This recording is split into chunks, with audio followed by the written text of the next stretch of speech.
chapter 3 of the book of 1 Kings. Nestled within the Old Testament of the Bible is a remarkable chapter that unveils a pivotal moment in the reign of King Solomon. This chapter showcases the divine wisdom and discernment for which Solomon is celebrated throughout history. At the beginning of chapter 3, we find Solomon firmly established as the king of Israel, succeeding his father, King David. It is a time of immense responsibility, and Solomon is determined to lead his people wisely. The stage is set for a dramatic encounter with the divine. In a dream that unfolds within this chapter, Solomon is visited by the Lord, who makes a remarkable offer. He invites Solomon to ask for whatever he desires. It's in this moment that Solomon's character and wisdom shine brightly. He doesn't request wealth, power, or the downfall of his enemies. Instead, he humbly asks for an understanding heart and the ability to discern between right and wrong, to govern the people justly. This simple yet profound request leaves a deep impression, and God is pleased with Solomon's choice. The Lord grants his request and blesses him with unparalleled wisdom and understanding. This event in chapter 3 has made Solomon famous for his wisdom, and it's a testament to the emphasis on seeking divine guidance and living justly found within the Bible. As we delve into chapter 3 of 1 Kings, we embark on a journey into the heart and mind of one of Israel's greatest kings, whose wisdom continues to inspire and guide generations. Let's embark on the exploration of this chapter together. Now Solomon made a treaty with Pharaoh, king of Egypt, and married Pharaoh's daughter.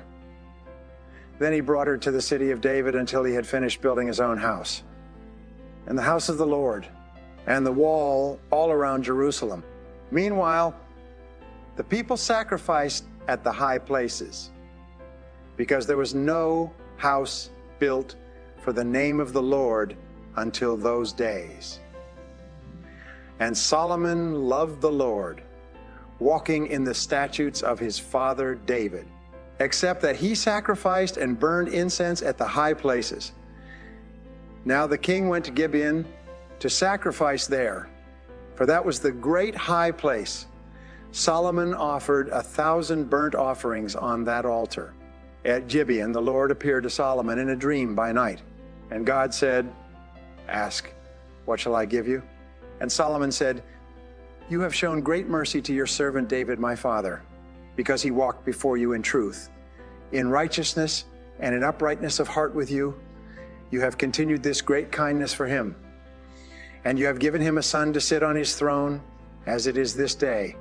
Now, Lord my God, you have made your servant king instead of my father David, but I am a little child. I do not know how to go out or come in, and your servant is in the midst of your people who you have chosen, a great people, too numerous to be numbered or counted. Therefore give to your servant an understanding heart to judge your people, that I may discern between good and evil. For who is able to judge this great people of yours?" The speech pleased the Lord that Solomon had asked this thing. Then God said to him, "Because you have asked this thing, and have not asked long life for yourself, nor have asked riches for yourself, nor have asked the life of your enemies, but have asked for yourself understanding to discern justice, behold, I have done according to your words. See, I have given you a wise and understanding heart, so that there has not been anyone like you before you, nor shall any like you arise after you. And I have also given you what you have not asked, both riches and honor, so that there shall not be anyone like you among the kings all your days. So if you walk in my ways, to keep my statutes and my commandments, as your father David walked, then I will lengthen your days." Then Solomon awoke, and indeed it had been a dream. And he came to Jerusalem and stood before the ark of the covenant of the Lord, offered up burnt offerings, offered peace offerings, and made a feast for all his servants. Now 2 women who were harlots came to the king and stood before him. And one woman said, "Oh, my lord, this woman and I dwell in the same house, and I gave birth while she was in the house. Then it happened the third day after I had given birth, that this woman also gave birth, and we were together. No one was with us in the house except the two of us in the house. And this woman's son died in the night because she lay on him. So she arose in the middle of the night and took my son from my side, while your maidservant slept, and laid him in her bosom, and laid her dead child in my bosom. And when I rose in the morning to nurse my son, there he was, dead. But when I had examined him in the morning, indeed, he was not my son whom I had borne. Then the other woman said, No, but the living one is my son, and the dead one is your son.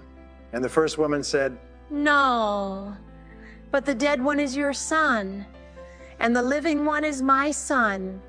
Thus they spoke before the king. And the king said, the one says, This is my son who lives, and your son is the dead one. And the other says, No, but your son is the dead one, and my son is the living one. Then my son is the living one.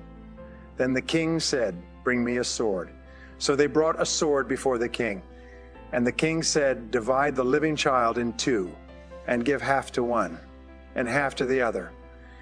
Then the woman whose son was living spoke to the king, for she yearned with compassion for her son. And she said, O my lord, give her the living child, and by no means kill him. But the other said, Let him be neither mine nor yours, but divide him. So the king answered and said, Give the first woman the living child, and by no means kill him. She is his mother.